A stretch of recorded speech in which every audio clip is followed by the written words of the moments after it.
জাতীয় পার্টির মাধ্যমে শেখ হাসিনাকে ফিরিয়ে এনে আওয়ামী লীগকে পুনর্বাসনের ষড়যন্ত্র প্রতিহত করা হবে বলে হুঁশিয়ারি দিয়েছেন গণ অধিকার পরিষদের নেতাকর্মীরা।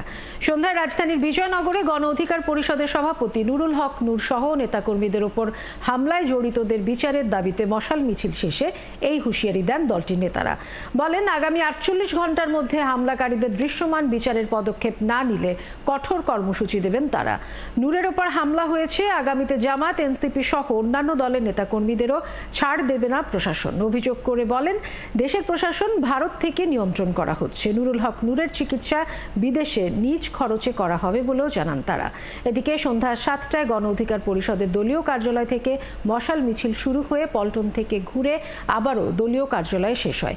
এই মিছিলকে কেন্দ্র করে জাতীয় পার্টির অফিসের সামনে পুলিশের উপস্থিতি দেখা যায়।